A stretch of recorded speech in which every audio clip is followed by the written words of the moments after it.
معروف تجزیہ کار اور اینکر پرسن حامد میر نے کہا ہے کہ شہر اقتدار اسلام آباد میں صحافیوں اور سفارتکاروں کے مابین اعتماد کا شدید بحران پیدا ہو چکا ہے۔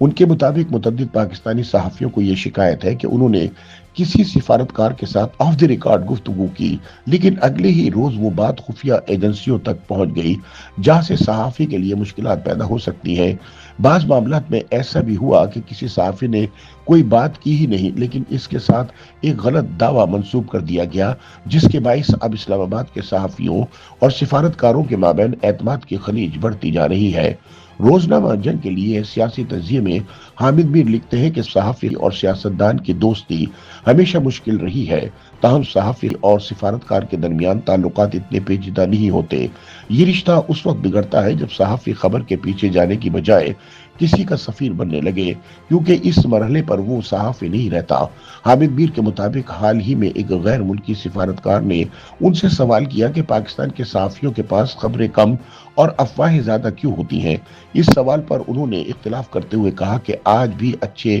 صحافیوں کے پاس خبروں کی کمی نہیں، لیکن وہ سفارتکاروں کے ساتھ اصل خبریں شیئر کرنے سے گریز کرتے ہوئے انہیں ادھر ادھر کی افواہوں پر ترخا دیتے ہیں، جس کی بنیادی وجہ صحافیوں اور سفارتکاروں کے درمیان اعتماد کا فقدان ہے۔ حامد میر کے بقول یہ ایک ایسا حساس موضوع ہے جس پر حالیہ عرصے میں ان کے کئی غیر ملکی سفارتکاروں سے گفتگو ہوئی ہے۔ کئی پاکستانی صحافیوں کا کہنا ہے کہ سفارتکاروں کے ساتھ ہونے والی آف دی ریکارڈ بات چیت کو آگے رپورٹ کر دیا جاتا ہے، جس کے نتیجے میں صحافیوں کو سخت نتائج کا سامنا کرنا پڑتا ہے۔ تاہم انہوں نے بتایا کہ ایک سفارتکار ایسا بھی تھا جس نے کسی صحافی کی سنی سنائی بات اپنے اعلیٰ حکام تک پہنچا دی، جس کے باعث آج اس کی اپنی ملازمت خطرے سے دوچار ہے۔ اس سفارتکار نے اپنی حکومت کو یہ خبر دی تھی کہ پاکستان غزہ میں قیام امن کے لیے اپنی فوج بھیجنے جا رہا ہے۔ اس کا سورس ایک پاکستانی صحافی تھا جسے حکومت کے بہت قریب سمجھا جاتا تھا۔ بعد ازاں جب ڈپٹی وزیر اعظم اسحاق ڈار نے واضح بیان دیا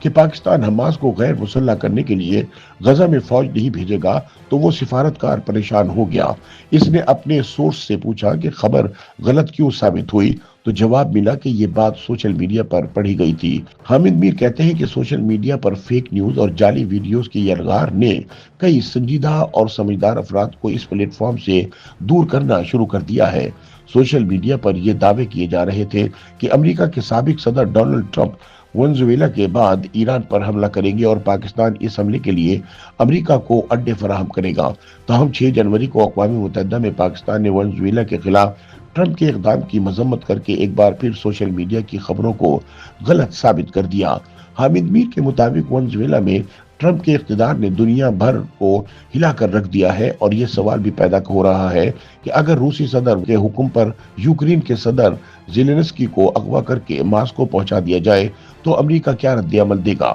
بھارتی سیاست کا حوالہ دیتے ہوئے حامد میر لکھتے ہیں کہ بھارتی پارلیمنٹ کے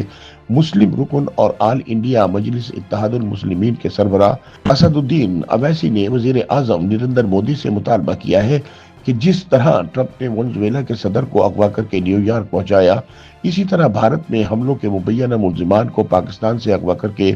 دہلی کیوں نہیں لایا جاتا۔ حامد میر کے مطابق D G I S P R lieutenant general Ahmed Sharif نے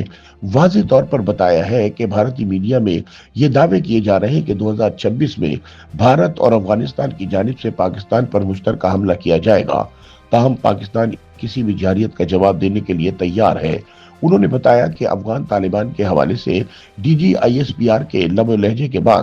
ایک افغان صحافی نے ان سے سوال کیا کہ کہیں پاکستان نے افغان طالبان کی قیادت کو ہیلی کاپٹروں کے ذریعے اغوا کرنے کا کوئی منصوبہ تو نہیں بنا لیا۔ حامد میر کے مطابق افغان صحافی نے بتایا کہ طالبان مخالف رہنما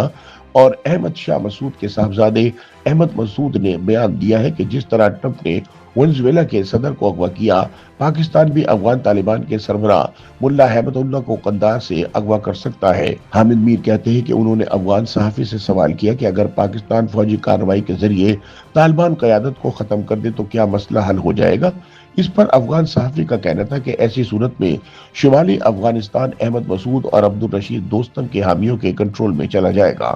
مشرقی افغانستان میں کہیں طالبان اور کہیں داعش کا اثر ہوگا،